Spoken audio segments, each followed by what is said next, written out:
Hi everybody, it's me, Laxon, also known as Chino and Artie. I'm going to be doing an unboxing review of, from the creators of Hitman, the creators of Hitman 2, okay. It left me in a cliffhanger on both games, and they continue on working on Hitman, okay, so, one is Freedom Fighters. Yes, it was released for the Xbox and PS2, and also for the PC. No multiplayer support, is a pure single player game, third person isometric view. And let me start with this unboxing. Freedom Fighters is basically,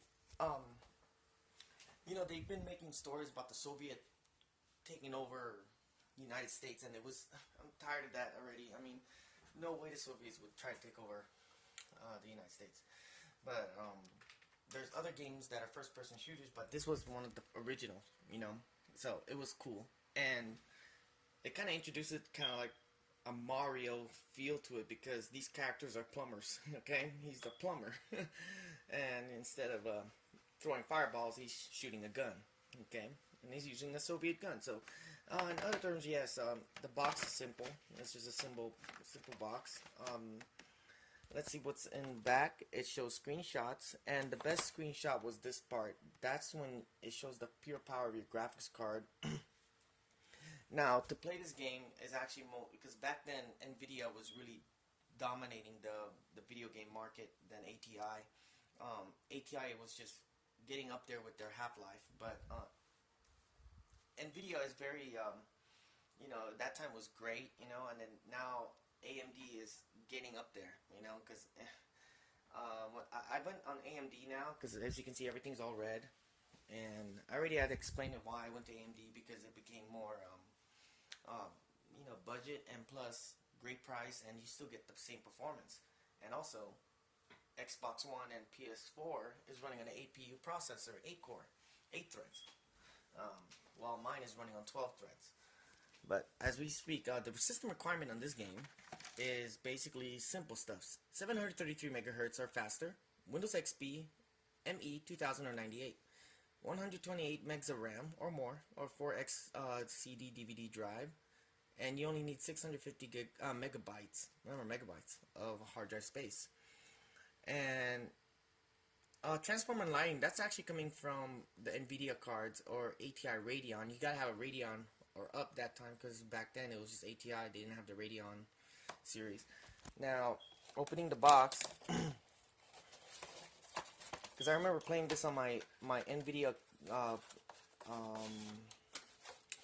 what do you call it, graphics card. I had a 7800 GS, and it was a very expensive video card at that time. It was a $500 video card. So of course you get your CD key in the bottom, and many will die for the cause, recruit accordingly. So you get a simple sleeve, and whoo, it smells like paint. I always talk about it because I miss physical copies, because you can actually smell the paint from the manufacturers from it. And it comes with Freedom Fighters right here. Some simple drawings here and there, showing them in their vests and guns, basically refugees and etc.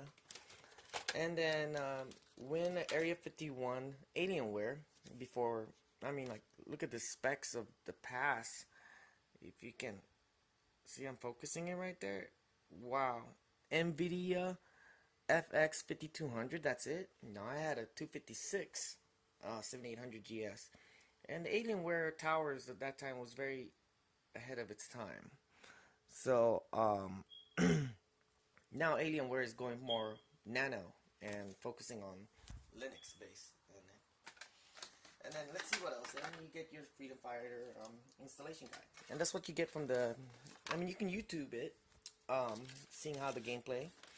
It's actually, it's just like Hitman 2. Even the soundtrack's almost identical to Hitman 2.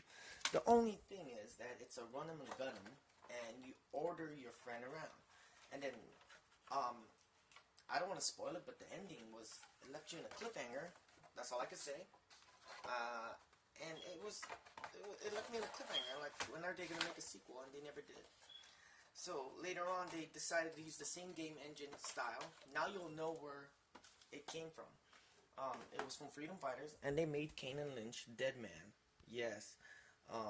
This is a fun game. I enjoyed this game. They made a sequel later on with the, you know, Taiwan. I mean Shanghai, Hong Kong, or I don't know what setting of Asia it was, but yeah, Kane and Lynch Dead Man was a great game. I remember the soundtrack. I don't want to do that, but it was like a movie, and the beginning part is like reminiscing exactly near where I live, because I live in Southern California, and Los Angeles is just a few drives away, and the scenario is just like wow, you know, like San Andreas, you know, or Grand Theft Auto 5 when you're driving around that scenario.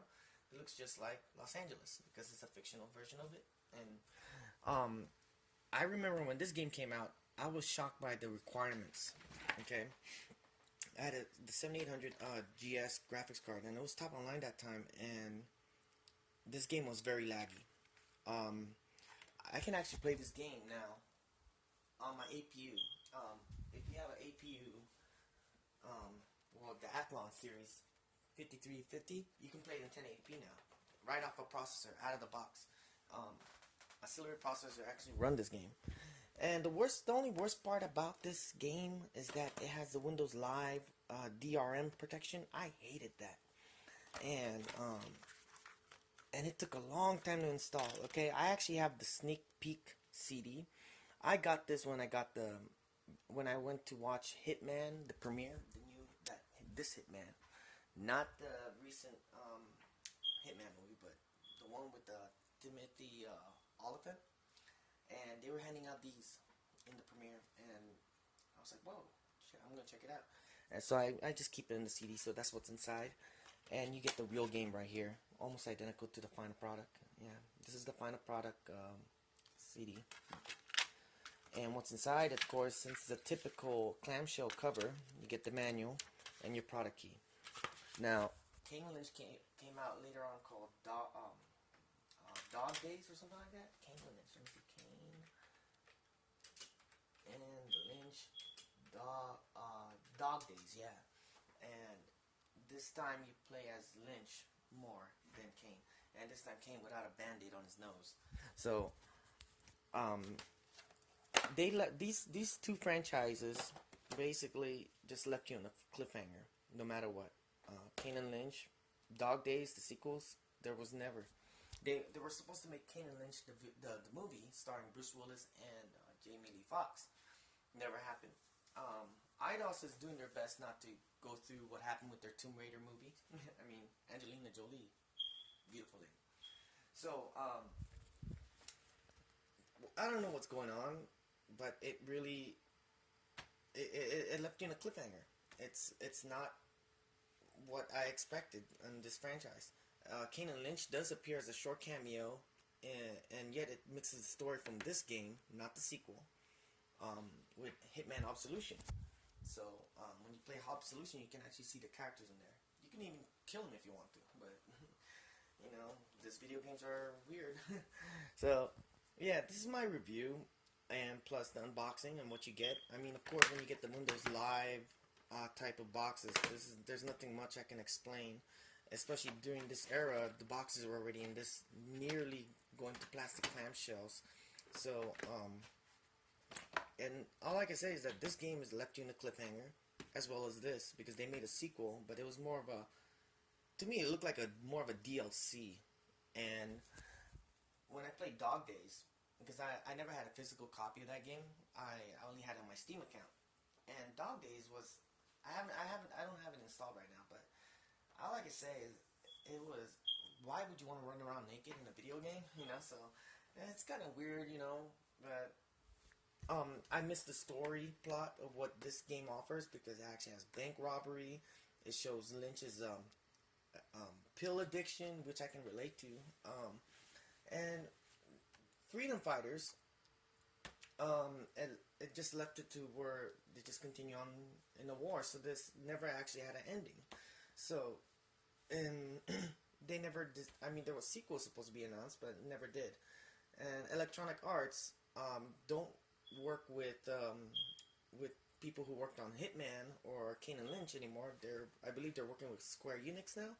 So Electronic Arts dropped their projects. I mean, I got most of their boxes, but I'm gonna be making later on reviews about 007 games. I mean, like, there's another box identical to it. That's Pierce Brosnan, Nightfire, with an unknown actress right there. So they have their symbols right there, just like other Electronic Arts boxes, like especially the Need for Speed Underground, has the same thing too. You see, right in the middle, EA Games, challenge everything. And then they don't have that logo anymore. So I thank you guys for watching, and please subscribe to my channel if you like to see. Give me your questions, and I'll give answers of unboxing PC games that's rare, and I might have it. And because I got a bunch, I got more than this. I mean, there's more. I only can fit what I have on my wall, but in other terms, please keep up with my videos, and I really thank you guys for watching.